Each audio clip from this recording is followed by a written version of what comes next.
Welcome everyone to tonight's study session of the Canyons Board of Education. Today is January 23rd, 2024. We're meeting at the district headquarters at 9361 South 300 East in Sandy, Utah.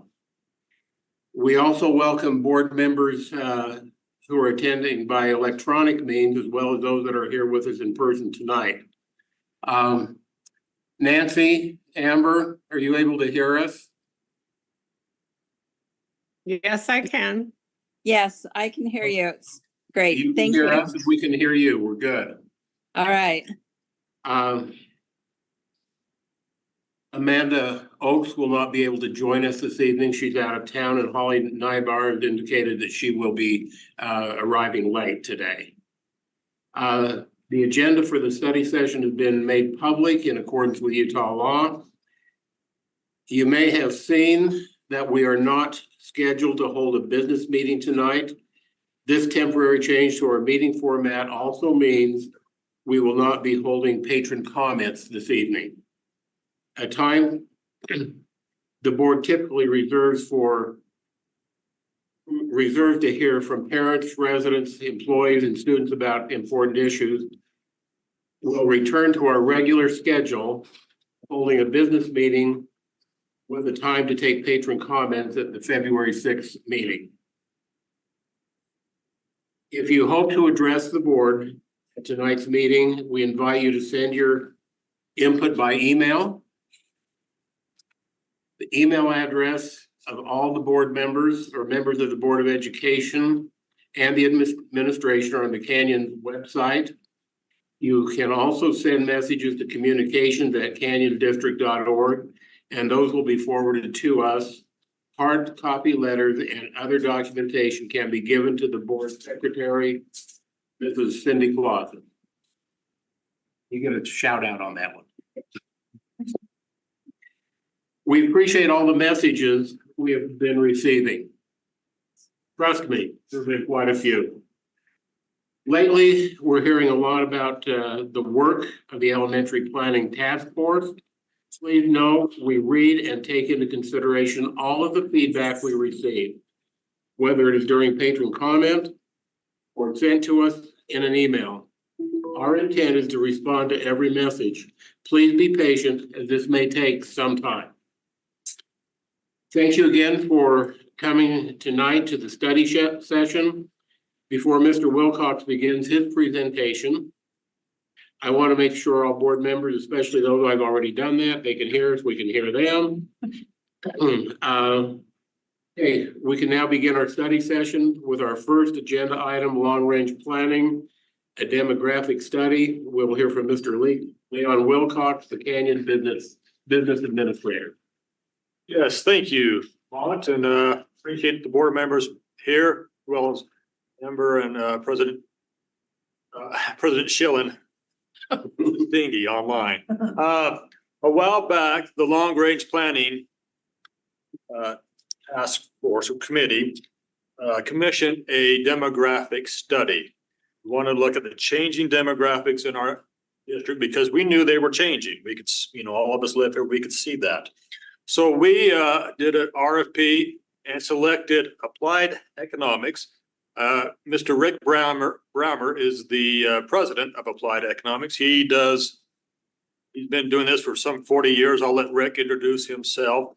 He works with some 25-ish school districts throughout the country. His headquarters right now is in Phoenix, in the Phoenix area. It's raining there, as he told us earlier, which is a little bit unusual. But he's gone out, and we met with him a few times last fall, both in person. He came here, spent a few days with us, and then various phone calls and meetings afterwards via phone call or Zoom. So he has completed his report in December. We posted that report out on Board Docs. You can see it there. I'd encourage you to spend some time reading that. As a numbers person, I found it extremely interesting. We'll hit the highlights there. If you don't have time, I would just read the summary, which is executive summary, which is 2 pages. The first 2 pages highlights many things. But With that being said, we have taken his report and he's put it together here in a presentation. He'll be using his screen to move forward in the presentation here, but it's on board docs what he'll be showing you. So with that, Rick, we appreciate you being here. I should also note, we'll have him go through his presentation, then take some questions.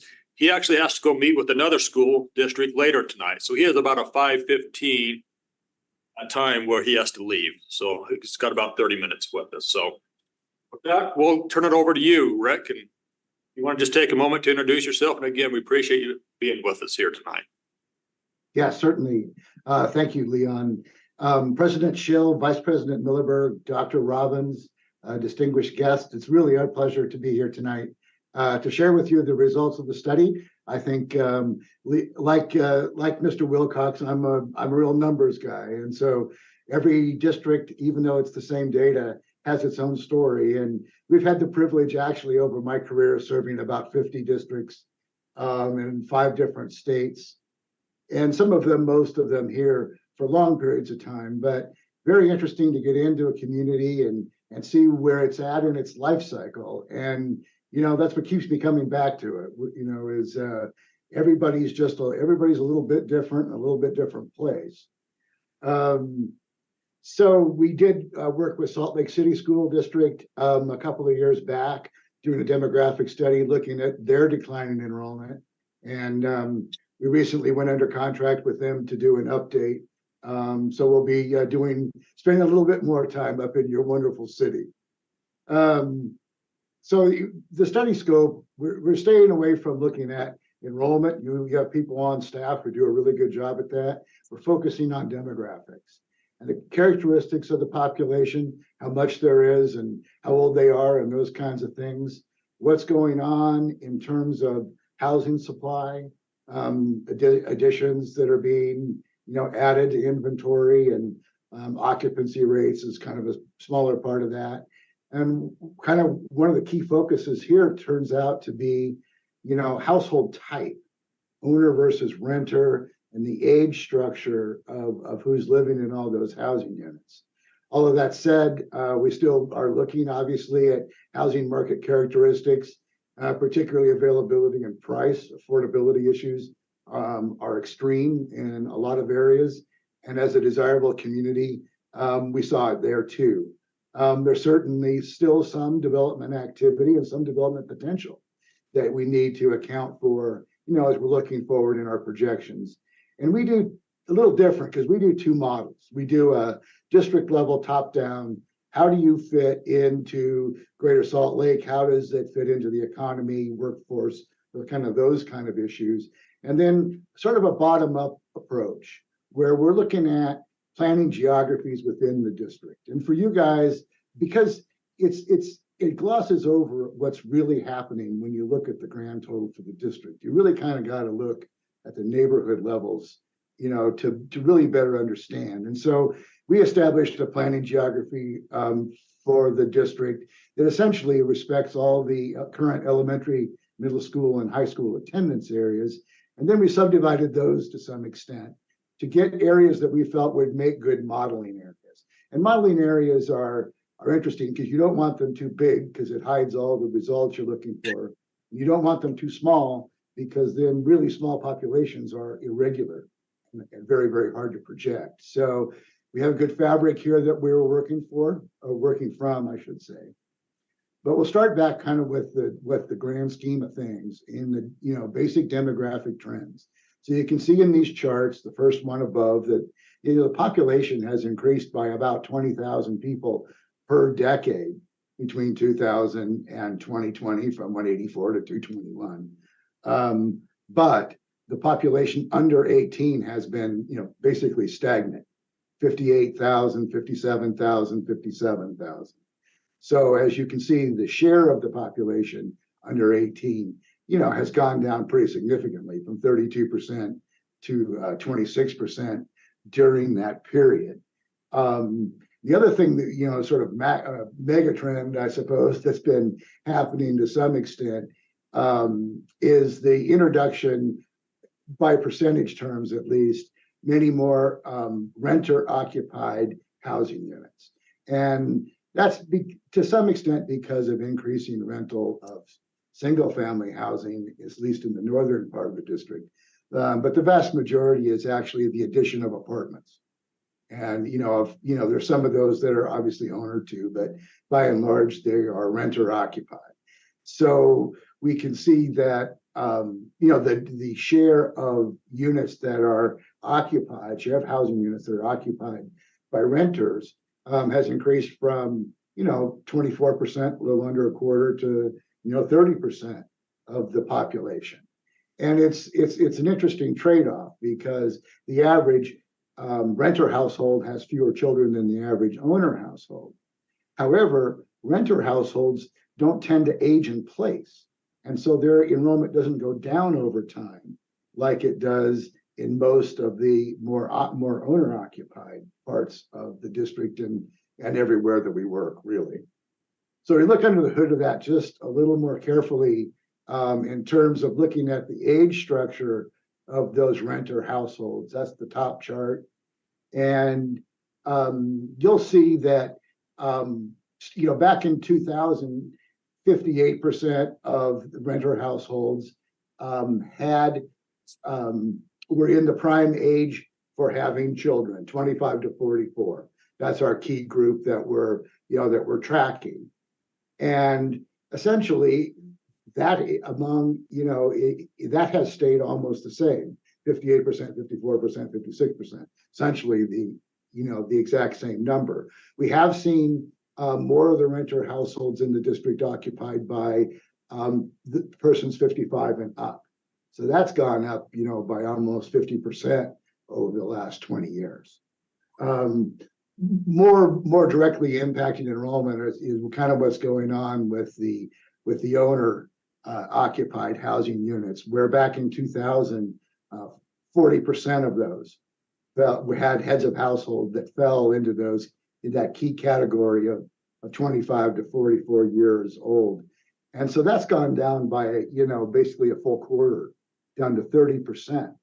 And so what's happened is that even though the total number of owner-occupied households has increased from 44,000 to 56,000, look at the number of owner-occupied households, 25 to 44, is actually level, straight across, which, basically correlates very well with what your enrollment has been doing, during this time period. Not really falling, but, not really increasing either.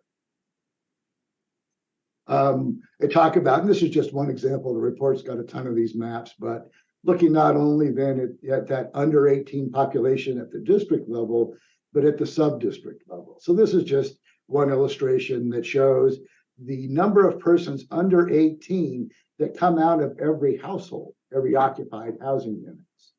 And so you can see that the rate per household is much higher in the southern part of the district, where you have larger, more single family, more owner occupied housing units. However, there's another map in the report that when you look at, the actual distribution of persons under the age of 18, the distribution shifts more to the north because of the housing density is so much higher. There's so many more households per square mile. So those are the kind of things that we're trying to, take into account, particularly because these projections, went beyond the district level to help the district look at what was happening, at the attendance area level as well. One of the things that's, holding that population down, even with the number of households, are birth rates. And so over the last dozen years in the state of Utah, the birth rate's fallen by about 30%. It's still above the national average. It used to be 1.45 times the national average, and now it's only 1.25 times the national average. So the national average has gone down 17% during this period of time. And the decline really began a few years before this chart with the Great Recession, but is unique in that most of the times in American history, when there's been a recession and their birth rates have gone down because of that, there's been a bounce of some sort on the backside. And that hasn't happened this time. And there's a lot of theories and there's a lot of data. A lot of it simply stems from the impact still of the Great Recession. The people that saw it, how their parents suffered, the debt that was incurred, the seeds that were planted about the difficulties and expense of raising children. And essentially, it's caused people to put off the decision to have their first child about 5 years longer than at the start of this cycle. And what that means is when you start later, you have fewer. That's just the way it works.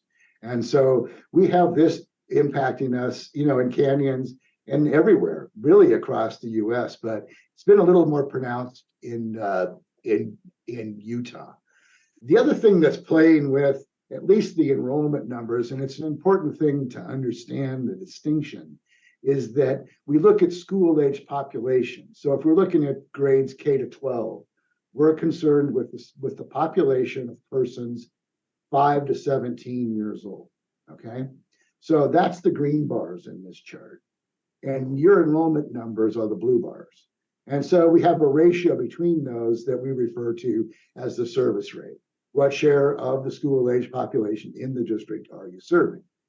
And you can see that from 2010 through 2019, it essentially, it trended upward, just very slightly. It peaked in 2019 at about 82.3%. And the rest would be in parochial and charter schools and things like that. And then you'll see in 2019 that the first downtick, and almost every district I work for lost a considerable amount of enrollment in 2020 due to COVID. That's just the way it worked. We expected it to bounce back from that to some extent. And in lower socioeconomic status areas, it did, or at least it mostly did. But in higher socioeconomic status areas, more people found the infrastructure and the alternatives that were created from COVID acceptable. And essentially, we've been seeing, a slight downward decline in the service rate ever since. So A, it's important to understand not everybody comes to you, and B, it's important to understand that that's starting to creep down. And that's something that we really need to keep our eye on, sort of independent of rooftops. And then we can talk about rooftops because we certainly did take that into account. And the district and Rick Sheesh and company were able to give us some really great data to start with about what they knew was going on in terms of development projects. And we did worked on some of those to verify and look at the timing of those, at least in our opinion. We also did an analysis of all the parcel data from the assessor. And so in addition to having the potential coming from, projects, we also have a category here where we're looking at infill. So all together, we've identified, the potential for right around 10,000 additional housing units. Doesn't say when they're going to be built. That's just, the current estimate of the future. But you'll see, about 80% of those are multifamily. And that's, what we're really talking about mostly is apartments. And that's really important because the kind of apartments that we've seen, at least being built lately, are not built, to market to families. There might be some kids in there, especially younger ones, but they're not targeted to families, which means all that construction really may not amount to much in terms of school-age population. And so we're thinking that, and this is how we basically look at the world from household population, housing units, and household. Household is just an occupied housing unit. And we're tracking things like occupancy rate and really looking at what's happening with population per household. So it used to be quite high at 3.2, 3 down to 2.9. And then at the latest census would be the 2020 column down to about 2.8. So steadily falling, which is, in lockstep essentially with what we're seeing with the school-age population. We do think about 7,000 of those housing units will get built over the next 10 years. So somewhere on the average of 700 a year, not so much in the short term, because we all know that there's been a slight pullback in activity. Interest rates and prices are really, raising heck with the market. But a population increasing, by another 7,000 or so over the next 10 years. So what does that mean in terms of what's the likely impact on total enrollment, basically? And so even though we expect there to be 7,000 or so more households added, we structure those households according to those age groups that we know are the primary age-bearing categories. We also monitor the households in the oldest categories too, because we know they'll turn over. Right now, one of the things that's holding back housing, or enrollment growth is the fact that people are staying in their housing units so long, both because they're able and because options have become unaffordable. So it slows down the turnover rate, and it causes, basically the population to age even more. So we're seeing that continue. We'll see, we think, an actual decrease in the school-age population. So it's been pretty steady, but as we run out of new things to build, and the things we are building are only multifamily, we're expecting, a decline there in the school-age population, and then translating that through the service rate, a decline in, your enrollment of around 2,000 or 2,100 students over the next 10 years. And that's predicated, though, on a very small decline in service rate. And that's one of the things we're going to have to watch the most, because you can see 82.3 I talked about in 1920. And this year, working backwards, we're looking at something more like 78%. So 1% a year. And if you were to keep up, a 1% per year decline, instead of losing 2,000 students over the next 10 years, you'd lose 4,000 students. And so that's why that's one of the things that we, most really need to keep our eyes on at this point is that service rate. We kind of know what's going to happen with the school-age population. So overall, the population has really aged in the last 20 years. Population over 45 now, representing more than a third of the total population. And the northern part of the district is historically been a little more affordable, but now we see that gentrifying and a lot of infill projects and, a lot of rejuvenation, which is good in terms of a community development standpoint, but it pushes out families and it causes household sizes to decline. And those are being exacerbated by the decline in birth rates that we were talking about. The multifamily construction has been fairly strong in recent years. It's probably going to continue, but as I said, the vast majority of them aren't made for or marketed to families with children. We're watching, as we said, the service rate, the rise in online schools, charter schools, homeschooling seems to have taken another surge forward. It kind of was popular a few years back, and everybody found that it was hard.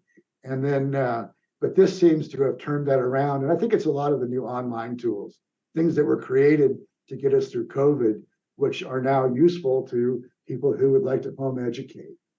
So unfortunately, we're projecting enrollment to decline throughout the projection period. I think caveat here is if we can bring housing prices down, make it more affordable, or if mortgage rates come way down, again, making it more affordable, we could see those turnover rates pick up. And so maybe we wouldn't have, quite the loss of enrollment that we're anticipating at this moment. But that's really about the only thing that can change the course that we're on. There's lots of other data in the report. And as Mr. Wilcox said, I really just tried to kind of hit the high points, but I'd certainly take any questions that anyone has.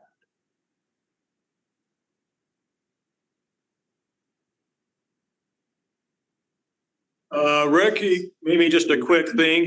You live in the Phoenix area. you know that they've, of course, Arizona's adopted a voucher program years ago. What? And then other charter schools, homeschooling, what has that impacted down? You're not Well, talking about it. What is we it lead- impact there, down there? We lead the nation in private charter schools. We have about 25% of enrollment now in charter schools statewide. And in the ESA program, it's been around for years, but the purpose of it up until 2 years ago was to allow families who had special needs students to seek, special providers. That's really where it got its start.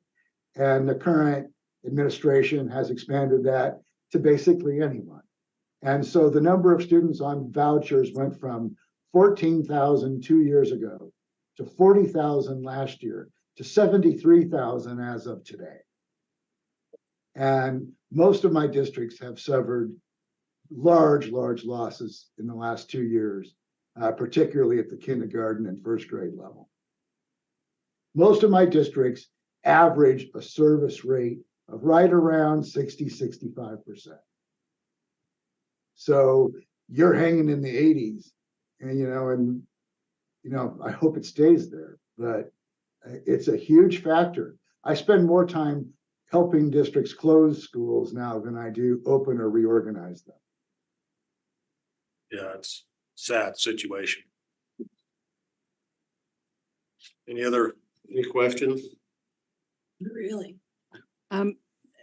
Millerberg, I have a question. Okay, go for it. So this is really amazing information, and what you just shared about the situation in Arizona is very sobering. My question is, we do have an area in our district that is the former Utah State Prison site, and the state is looking at developing that as kind of mixed use, both commercial, corporate, and housing. Yeah. Were you able to kind of look into those plans and include that in any of your analysis? Yeah, we sure were. I mean, that the brownfield areas and are some of the only larger pieces of land that you have left in the district. And again, it's kind of those mixed use, high density projects that tend to be high amenity, i.e. expensive. And kind of out of the reach of most families. Not that there won't be some impact, and we did account for some. But it's just not like building a single family house somewhere. A unit is not a unit. Right. So just kind of a follow-up question on that. The idea that, if it does bring a lot of jobs to that specific area, then is there a ripple effect of who occupies the housing units surrounding an area where there's a sudden increase in jobs? Yes, typically it displaces lower income people because rents will surge. But would it bring in more, in your experience, would it bring in more families? No, it'll drive, it'll push families away, probably. Okay. That's what we certainly have seen happen in Chandler as the Motorola plant, as the Intel chip plant has gone from 5,000 to 25,000 employees. Wow. It's gotten so expensive that it's, their enrollment is in decline, even though it's an incredibly desirable place to live. Wow. Yes. Thank you. No problems. Thank you, Mrs. Kingy. Anybody else? Comment? John? No, again, hey, we just appreciate Rick. We'll be probably in future contact with him as we move forward, and likely procure his services again to do further updates as we move forward at this. Again, I just appreciate his time today and the effort that he put into the report. There were lots of things that were not a huge surprise to me, but the impact was, I think he and I talked, the impact was more of a surprise. I was particularly at the age of ownership of our homes and the amount of more so many more rentals that we have now. So, but we'll certainly be in touch as we move forward, and I appreciate his time tonight. Yeah, Mr. Brammer, on behalf of the board, we tell you thank you for taking time this evening to meet with us.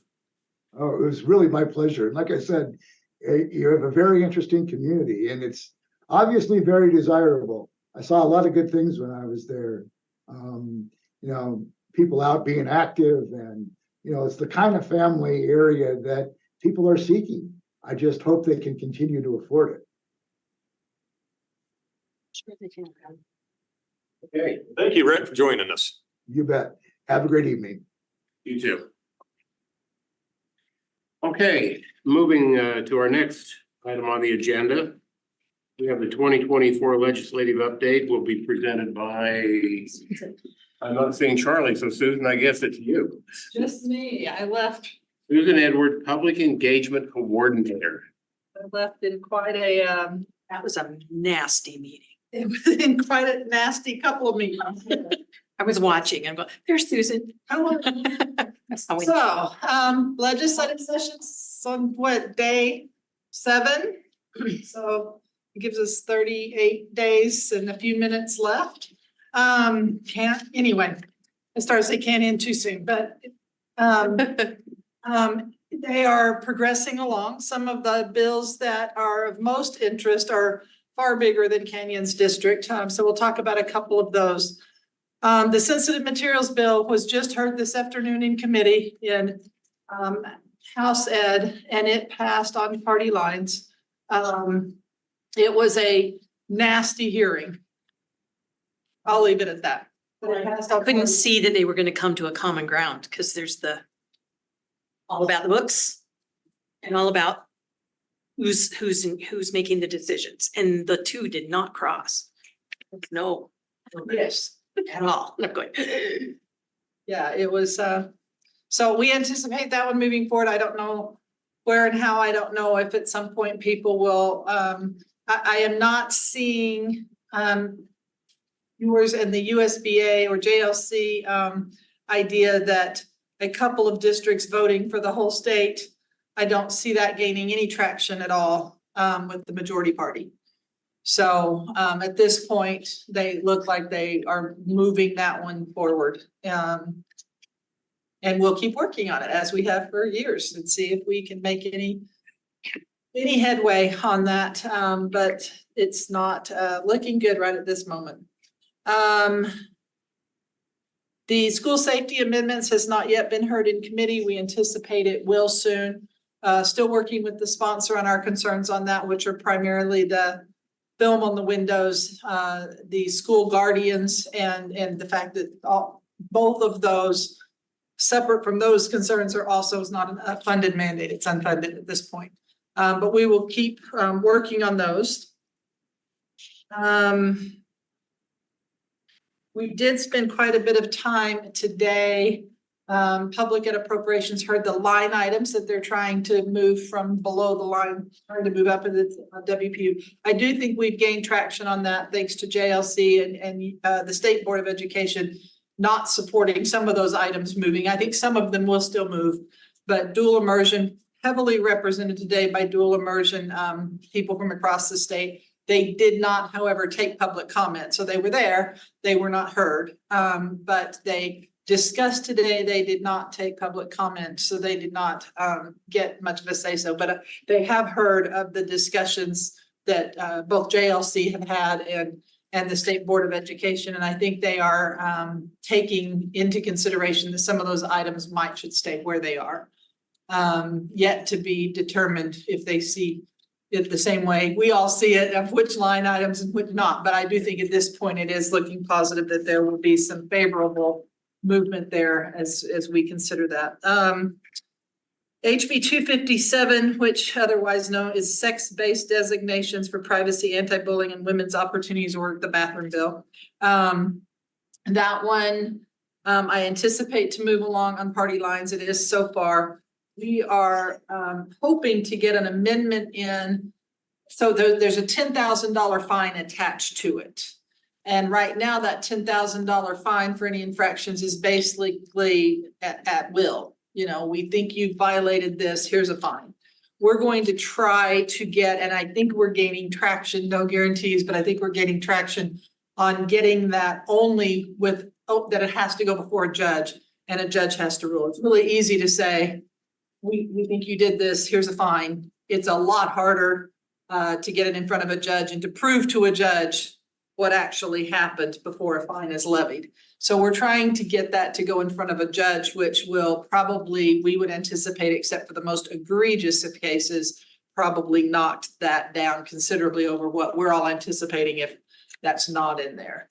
So we're working on that amendment. That is at this point moving forward, but we have some promise of getting that amendment in there. Yes. Tell me what a violation of that would look like. Would that be not providing gender neutral bathrooms or? Well, according to the sponsor, and there's a lot of different interpretations of this, but according to the sponsor, it is if a child or a person is in a bathroom not of their sex on their birth certificate and does something egregious. Okay. But it's in a bathroom, so it's kind of definitely he said, she said, or she said, she said, or whatever the case may be, right? So it's going to be very hard to prove. Do our administrators stand at the door trying to police that? I mean, it's how does this relate? Some of the interpretations, Rick, you can speak to JLC for this. Some of the interpretations have been much further that you can't allow anybody in a bathroom that is not single stall or not of that sex. And I listened to the committee meeting in the Senate, and I think her big frustration, the sponsor on the House side, was that according to her up to now, that males could essentially hang out in opposite bathrooms or locker rooms and nothing would ever happen, that's not against the law. If they didn't do anything egregious, that basically that it's just open to all of that, you know. And so I think that's where she's coming from, is to stop that. How, you know, how you monitor that or apply with that, I don't know how, you know, that's short of single stall restrooms in all of our buildings, which would, and there is no money attached to this. you know, astronomically expensive. At least that was what kind of the frustration that I A saw. single stall bathroom available to them in the school, but every bathroom being single stall. Yeah, that's great. Karen, did you have a comment? I had a quick question. Does this bill also include the one about how parents can't take, like a mom can't take a little boy into That's the? some of the interpretation and some of the questions. So it is included in this particular one, because I was under the impression Those my, questions are in relation to this bill, Yes. whether that's really a concern, that's not what they're intending, but you know, there's always the crazies that push the extreme. that conversation is pertaining to this bill, whether it's extreme, whether it actually is relevant or not, I don't know. I don't know, but that's common practice. I mean, what are you gonna do? And there's been a lot of testimony to that. So that one again passed, has passed the House already and is being heard in Senate committee and passed Senate committee on party lines. Equal opportunity initiatives is what we otherwise refer to as the DEI bill. This one appears very much to that it will pass on party lines. The State Board of Education, who last week said, we're not going to fix our rule right now. We're going to wait and see this play out. And we're going to look at our rule and see if there are any changes that need to be made. They fully anticipate if this passes, they will be fixing that rule. They'll be having to address that. And we are looking at that one, but it does appear to have a consensus agreement between the House and the Senate, and it has gone through Senate committee and is on both of those are on the Senate calendar now to be heard on the floor when they come up. Any questions on that? No, it's funny to listen to the news because now they brought in that that's going to affect our bid for the Olympics. Which it may, Which it could, it could, because in other, either one of those could. yeah. So, but they're not concerned about that, apparently. So it's interesting. Yeah, it is interesting.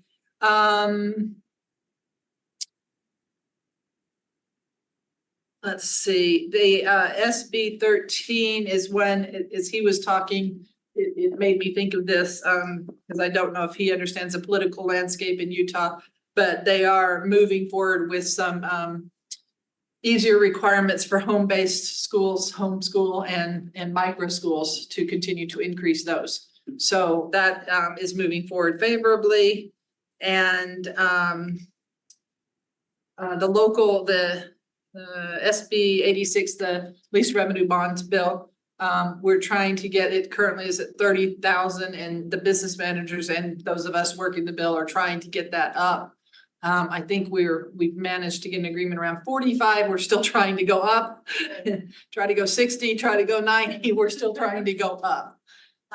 So that one we'll work on. I think the bill will pass. It's just where are the limits that they agreed to.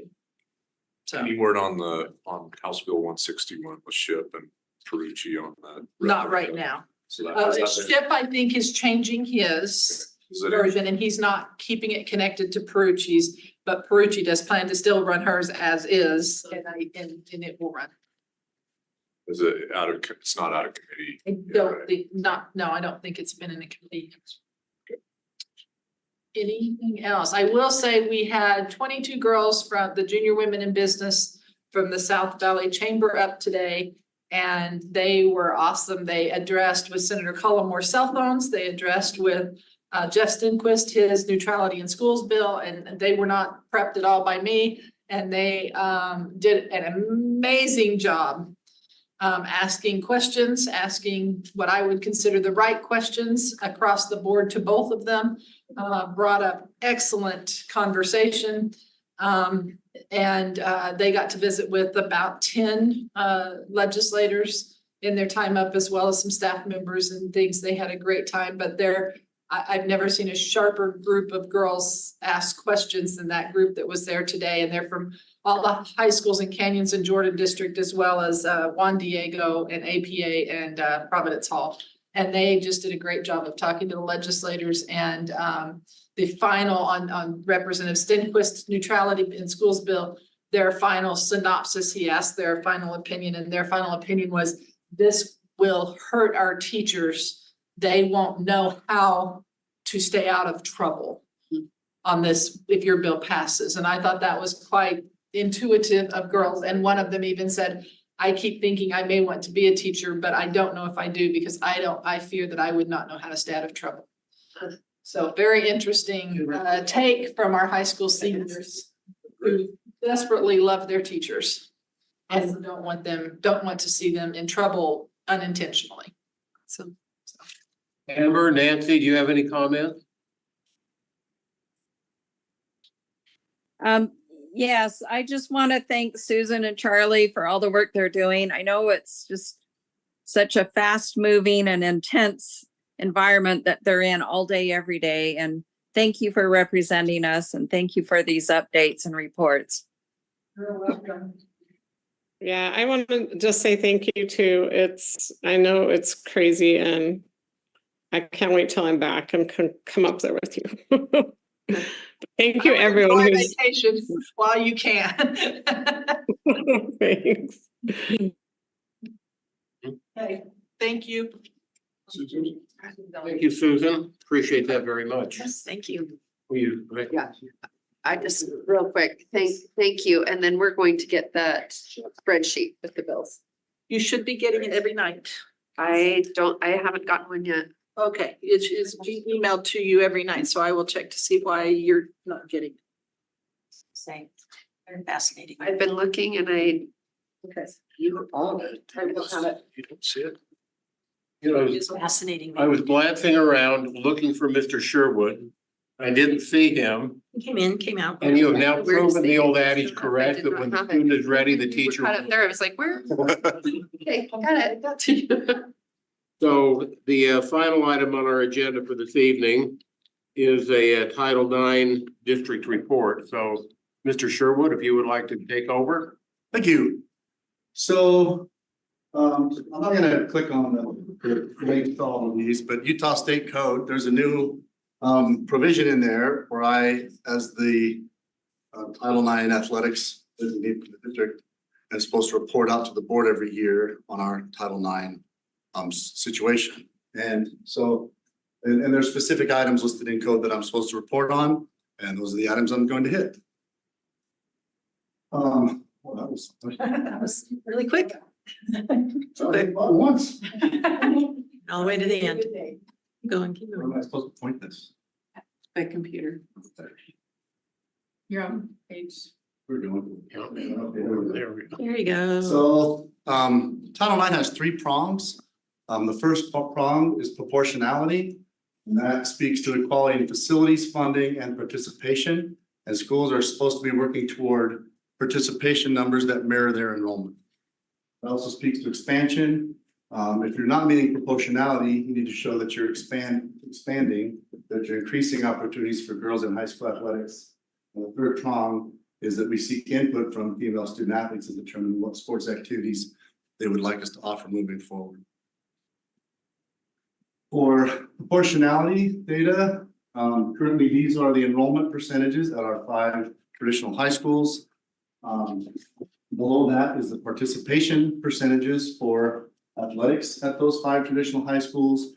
At the bottom, it shows the differential of how far off the participation is when enrollment is taken into account.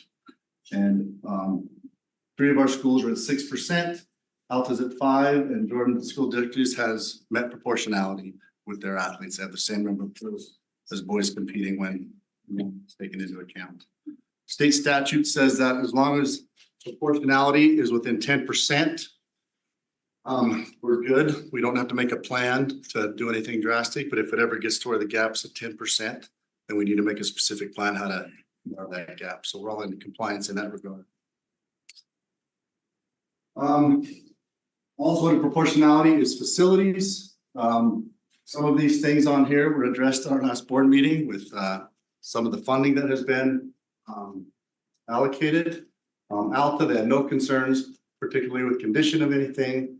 They felt like there were some adequacies in the dance band color guard that is currently under construction, and under inequalities between boys and girls facilities, they had no concerns. Brighton, condition, no concerns. This was mentioned that they felt like their baseball, softball locker rooms were inadequate. Only put that on there because that was reported by the school. It's something we have some plans on how to address that with a small cap project. It shouldn't be significant. And inequalities, there were no concerns. I will add, while we're going over this, that one of the benefits of some of the renovations we've done at our schools is big steps towards Title IX equality.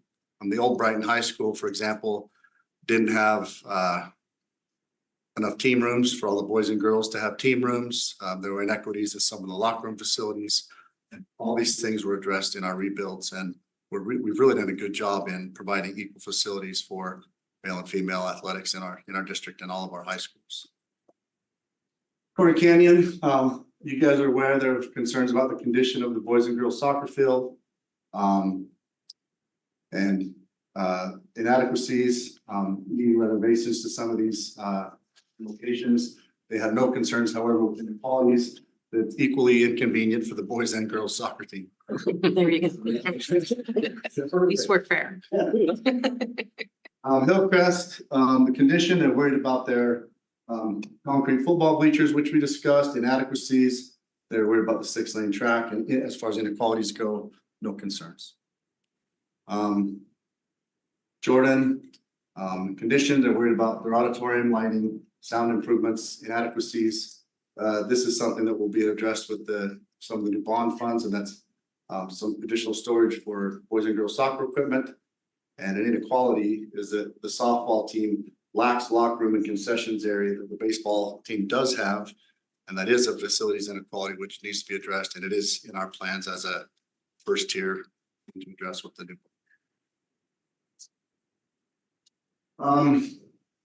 Another place where sports to be proportional is with financial allocation to these teams, equal teams. So girls soccer gets the same amount of money as boys soccer, and et cetera. We have everything put on a district fee schedule where those things have been equalized.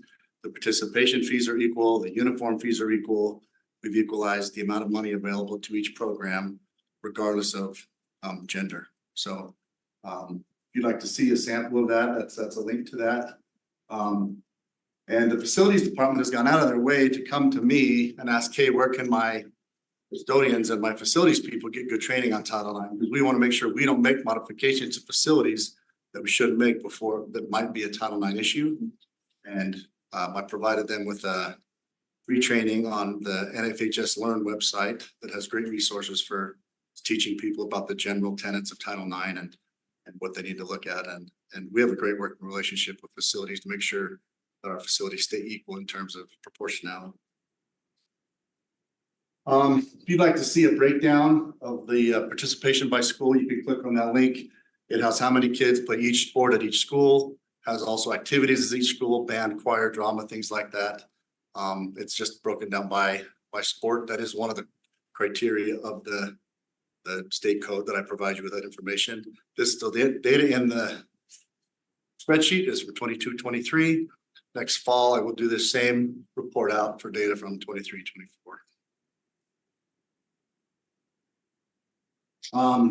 As far as meeting some of the other problems of Title IX, we are looking to increase expansion of opportunities. Some of these things were brought to our attention through the recent Title IX lawsuit, which our district was a part of. And these are some of the agreements we've made as part of that settlement. That is that we will be more intentional with reaching out to our middle school, especially females, to encourage them to participate in high school athletics. Assigning an assistant principal at each middle school to be the Title IX specialist at that middle school. And they work with our high school directors to increase the visibility and access of middle school girls to high schools. We also are working with communications on establishing a poster program where we're putting more posters of girl athletes and girls participating in sports being actively recruiting, just with more of a media model. And we're doing the same thing in the elementary schools, putting more, just making it more public to girls that, hey, you can do this. These are some of the athletes that have played at our schools and gone on to greatness. We're still working on some of the teams, some of the culture programs that look like. We are going to have a intentional presence in our feeder schools to help promote participation in high school sports, specifically by females. And the last thing is accommodating interests. Our last survey was conducted in 2021. Also as part of the settlement, the 3 districts involved created a survey with the help of Qualtrics. It was given to all of the girls in the districts. We gathered feedback. If you want to click on that survey, you can see the different percentages of sports that they indicated they'd be interested in. One of the highest ones at that time was competitive cheer. And since that time, cheer has been sanctioned, which did help us reach a little better equality in terms of participation with our girls' sports, that being a sanctioned event. Be transparent, this spring will be our first season of sanctioned boys volleyball, which will lose everything we just gained in terms of closing the gap. So we've got to continue to make good efforts to expand opportunities to our female athletes. We are looking at those most recent interest surveys to see where we have some low-hanging fruit that we might take advantage of. Some of those things that have been discussed just have been girls bowling leagues. We could take advantage of, community bowling alleys would cost us nothing outside of some small transportation investments to do something like that. We have girls rugby leagues that are currently, we have girls in our district participating and other girls in other districts, and they've shown interest about getting district support. So those are a couple of things we've discussed. What is mountain biking? I know a lot of our schools have mountain bike. So they've State risk to be sanctioned. State risk has said Because of that cover them. That was after they said they didn't want to be sanctioned, but state risk was like, oh, by the way, we don't want you to be sanctioned. So. And Motion Crowd likes being where they are. Yes. They like that autonomy. And they've done a great job of accommodating kids where there's financial issues too. I think every mountain bike team has bikes they've donated to kids that want to participate. They've been great at being open to all kids in the current structure they have. This is a breakdown of some of the other things we're doing. I've mentioned some of them already. We've talked already about making our district webpage more clear and accessible, having a one-stop shop for policies related to athletics, but also making all of our high school athletics websites common and accessible. Right now, there's different aptitudes of people in the schools, and some of their websites are better than others. And we're looking to get good websites at all of our schools across the district. We needed a district liaison to be over Title IX for athletics and work with potential emerging sports, and that was part of my job. We will plan to administer a new interest survey in 2025. We own the survey that we bought through Qualtrics. We'll probably issue the same survey.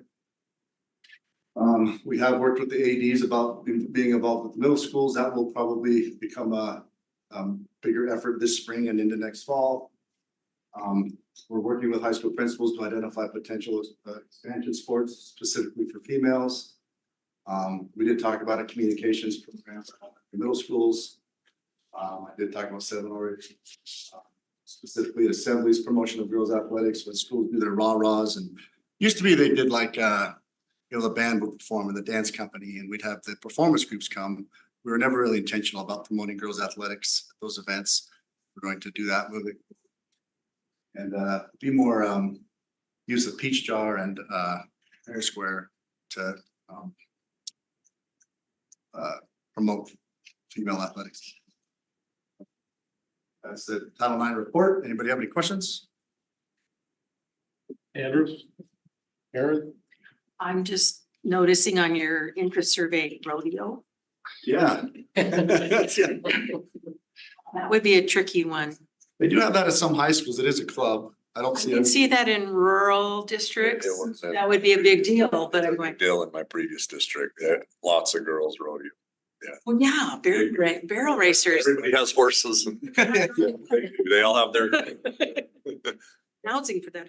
Just thought, You may kind of laugh about rodeo. no, I think it's great My sport. nephew was on scholarship at UVU. Yeah, it's a big deal. A lot of kids do it. It's. I don't think I'm used to be a rural school, but they had rodeo club when I was in high school. I had a lot of friends and a couple of them went. I can believe it. I just have a hard time picturing our high school. Yeah, no. Being able to get in, Rodeo is very expensive too. it would be like. Transport their animals and their equipment. Buy the animal. Yeah, it's not cheap, not cheap. Afford table tennis. So I just wanted to say something. Okay, go ahead. Well, thank you, Tom, for this report. Like, I think it's great and our district is in a pretty good place. I just want to remind you guys that esports is going to be sanctioned. So, I feel like even though I'm sure girls and boys will be on that, I feel like it's probably more boy heavy. So we just need to make sure we keep promoting those girl sports and activities. Nancy? Robotics is that way too. Yeah, thank you. So my question is, and thank you for this information, Tom. It's really helpful. I have a better understanding now of where we're at, and I appreciate that. My question is, when considering all these factors, whether it's proportionality or, equality of opportunities, things like that, is it just the high school activities association activities that are sanctioned, or can we do other things that are that can be included in those numbers in the report? It's a great Other question. So through the Title IX lawsuit, originally the UHSA was named in the lawsuit. It was determined that because they received no federal funding, that they're not beholden to Title IX. So the Title IX requirements are on the school districts. And it doesn't matter whether the opportunities we are providing our students are sanctioned or not. It's whether or not we're providing them support. So if we were to find something that we wanted to support as an intramural for high school girls or somehow help with the proliferation of clubs, whatever we do in terms of increasing opportunities that are tied to our schools would be positive for us in reaching more proportionality. So Tom, how does, to Nancy's question then, so contemporary dance or the dance program, I thought they were not counted in that number, but. Well, they're not, but I think with the new information that UHSA is not tied to it, we absolutely could probably count them. Because that's a big, those are big programs. I think the criteria is that they compete. So a lot of our dance programs don't compete. That's It's more right. of a festival atmosphere. So there has to be some form of competition. In terms of esports, they made it an activity and it's also specific to athletics. So like band and choir and debate, they don't count either. And that theater would actually help us. There's typically more girls that participate in theater than there are boys, but because it's an activity, they don't traditionally compete. It's not, I don't think it's considered under the Title IX umbrella. So, but there are things we can do as a district to reach out to some of our local organizations, and the girls rugby clubs have actually reached out to me. They'd love to be somebody we provide support. They're not to the point of sanctioning that, but they're like, we'd love to be part of the conversation in building our product and getting any support from the districts we can. And Dan has encouraged me to work with them and see what we can do with that. So even if it's just providing a place to practice, sorry. Oh, I was just gonna say, so this idea that it has to be some form of competition, but it could be an intramural, just intra-district, or would we need to find some other teams outside of our district to be a part of a league or a tournament or something like that? It could absolutely be inter-district. We wouldn't have to compete outside of our district. It could be us playing each other. By doing so, we would be making efforts to improve opportunities for female athletes in our district, which is all we really have, over which we have any control. So. Right. Okay. Thank you. Yeah. Okay. Karen, did you have a comment? I was just wondering, does robotics and competitions, those don't count because they're an activity? Well. Even though they're competing against It's our not high schools? athletic enough. It's not athletic. I mean, they count golf, so I don't know where the line is. I was gonna say. Come on. Sports is. Golf. I was just curious because it is a funny line. No, oh, esports does not count? Not count. I thought it did count. Esports is categorized like an activity like debate, same categories. Okay. Okay, So it's like- Thank you very much for. this is great. Thank you very much for having been here tonight. Thank you for the information. I will tell you from my perspective, I was pleasantly relieved to see that we are in as good a shape as we are. And I think that's a lot of hard work by a lot of people to make that work. I completely agree.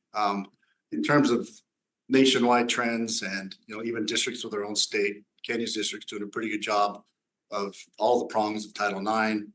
Some of them were working out some kinks, that we could improve upon, but we're with proportionality of facilities, opportunity, we're in pretty good shape. Years ago when Title IX passed, there may have been, we'll neither confirm nor deny, some of us that may have cringed a little bit. My gosh, this is a good deal. Time has proven to me that this is for the best interest of all of our students. I agree 100%. Okay, if there are no other comments, we've reached the end of our agenda. And I will declare us finished for the evening. Great job. You were aware of it. Thank you. We'll see you guys. Thank you. Nancy, Amber, thank you for joining. Travels, you guys. Be safe. Thank you. Appreciate you all. Have a enjoyable time. Thank you very much. Will do. Goodbye. You're in there, we're done. This is rare. I don't. Look at that, 5:34 and we're done. I know, that's because we're so. Go ahead, let me conduct more.